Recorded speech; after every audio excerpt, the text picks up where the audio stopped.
My grandfather once told me this story. He said it happened a long time ago when people had to walk for days just to get from one village to another. One evening, he said, a small group of us travelers were coming back from a far town. The sun had set, and the forest around us was dark and quiet. The moon was high, but its light barely passed through the thick trees. Suddenly, near the path, we saw something small on the ground. It was a baby, wrapped in old, torn cloth. The baby's eyes looked at them, calm and quiet. No one was around. We thought the baby was lost or abandoned. We called out for its parents or guardians, thinking they might be somewhere nearby, but we got no response.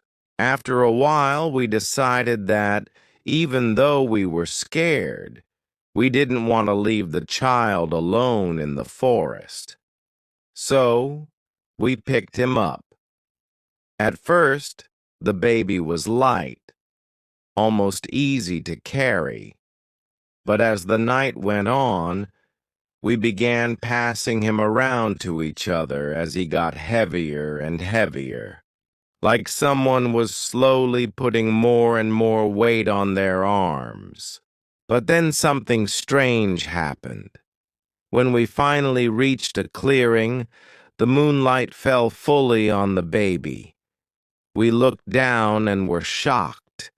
The baby was much longer than before.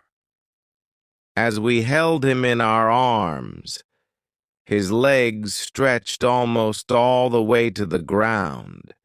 His tiny feet were nearly touching the forest floor. He was getting longer and longer. No one said a word.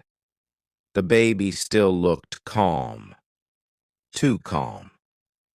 Afraid and confused, we left the baby there and ran as fast as we could through the trees. My grandfather said they never went near that forest again. But sometimes, on quiet nights, you can hear the soft cry of a baby carried by the wind. But if you ever see a baby alone in the woods, be careful. Sometimes things are not what they seem. Sometimes it gives me chills down my spine thinking about what could have happened that day if we hadn't realized the baby was getting longer and carried him all the way.